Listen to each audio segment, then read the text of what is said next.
Emily didn't believe in ghosts. She had made that clear to her friends at least a dozen times during the 2-hour drive through the moors. Ghosts were for people who needed explanations for creaky floorboards or overactive imagination. Emily believed it in what she could see, touch, and measure. The Blackthorn Manor was going to cure her of that belief. The manor sat on the moors like a cancer on healthy skin. 4 stories of blackened stone and dead window, wrapped in ivy that looked more like veins than vegetation. The place had been abandoned for 40 years, ever since the last Blackthorn heir had hanged himself in the entrance hall. Emily's boyfriend, Marcus, thought exploring it would make a great video for his YouTube channel. His sister Rachel came along for the thrill. Their friend David tagged along because he was afraid to say no. Emily came because she wanted to prove there was nothing to fear. The front door hung open. It always did, according to the locals who wouldn't come within a mile of the place after sunset. The hinges had rusted decades ago, leaving the entrance gaping like a mouth frozen mid-scream. Marcus went first with his camera already recording. Rachel followed close behind, her phone flashlight cutting weak paths through the dust. David hesitated at the threshold, muttering about how this was stupid and they should leave. Emily pushed it past him because she was sick of his whining. The entrance hall swallowed the damn whole. The air inside was wrong, not just stale or musty, wrong. It felt thick, resistant, like walking through invisible cobwebs that clung to exposed skin. The temperature dropped at 20 degrees the moment they crossed the threshold. Portraits lined the walls, dozens of them. Blackthorn ancestors staring down with eyes that held too much white and not enough warmth. Emily's flashlight beamed past over stern faces, cruel mouths, and clothes from centuries past. One portrait stopped her cold. A young woman, maybe 20, with dark hair and darker eyes. She wore a white dress that looked like a wedding gown, but her expression was all wrong for a bride. She looked terrified, desperate. Her mouth was open slightly, as if she had been frozen mid-scream. The nameplate read Lady Amelia Blackthorn, 1673-1694, 20 years old when she died. Marcus was narrating for his camera, talking about the manor's history. The Blackthorn family had owned that land since the 1600s. Lord Percival Blackthorn had built the manor with money from sources nobody could quite trace. Probably slavery. Possibly worse.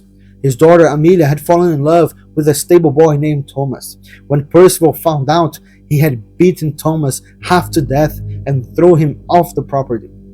Amelia was locked in the highest tower. 3 months later, she was dead. The official story said illness. The local stories said she had called it on something darker to bring Thomas back to her. Wherever she summoned it, it answered it, but not the way she had hoped it. Emily thought it was romantic garbage, meant to explain why the Blackthorn family had so much spectacular bad luck over the centuries.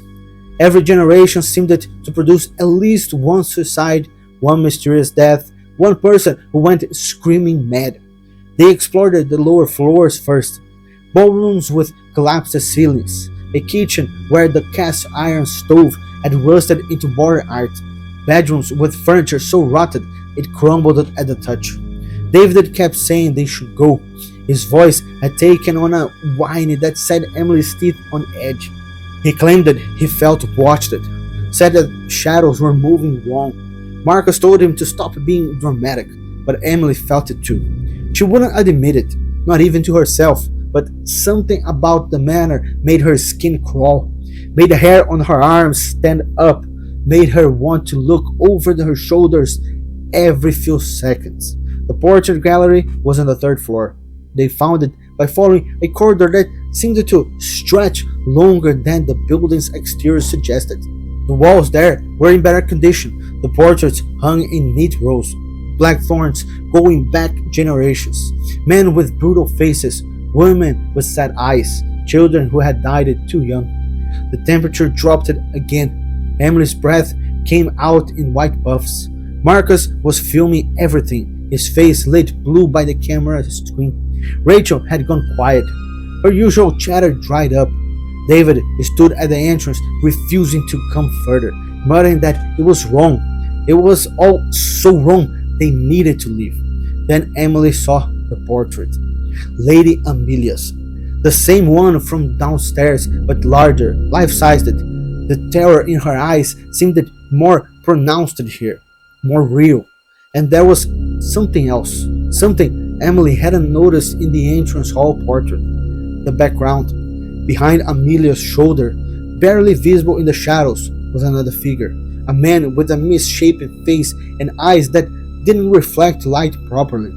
Emily stepped closer. The paint looked wet, fresh, impossible, given the portrait was over 300 years old.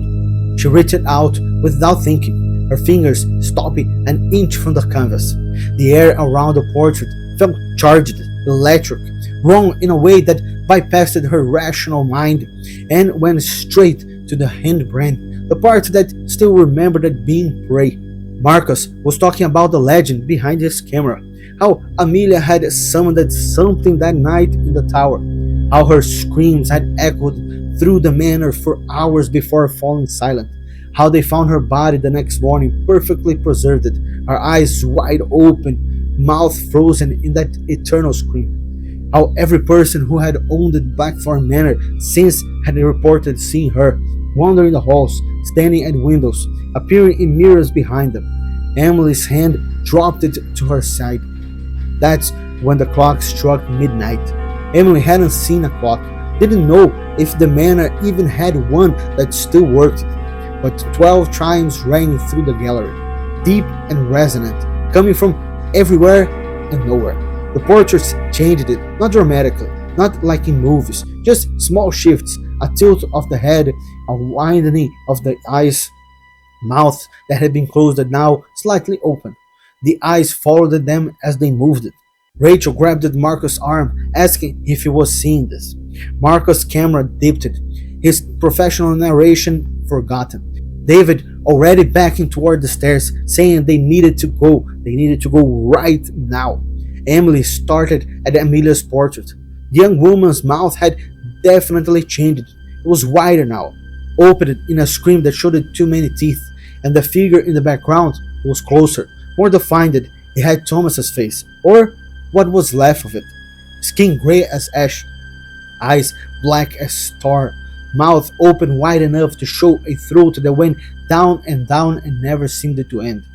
Emily's rational mind tried it to supply explanations. Trick of the light, collective hallucination, drugs someone had slipped them.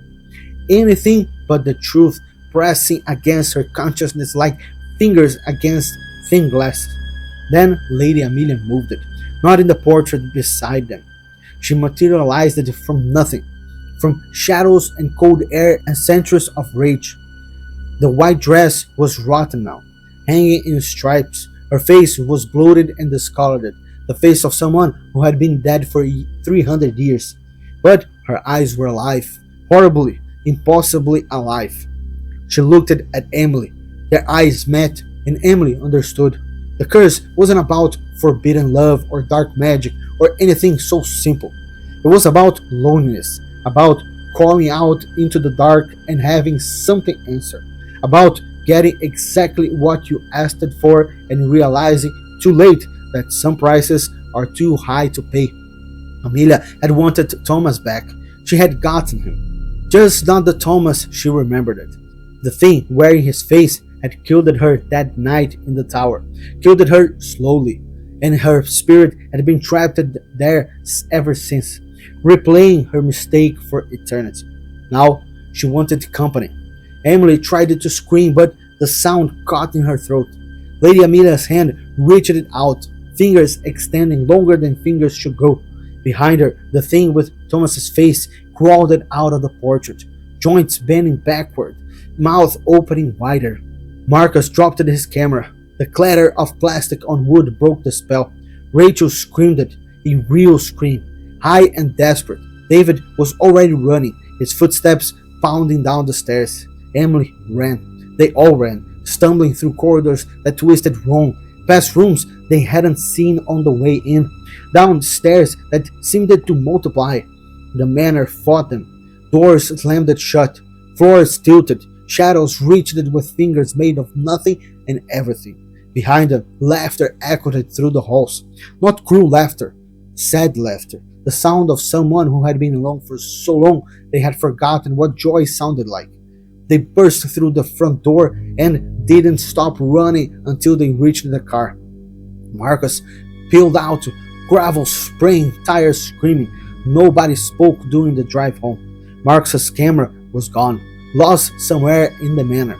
He didn't go back for it. He didn't even mention it. But Emily brought something back with her. Now she sees Lady Amelia everywhere, not constantly, just in moments of stillness, in reflections that lasted a second too long, in a corner of her vision when she's alone at night, in mirrors when she's brushing her teeth, standing just behind her left shoulder.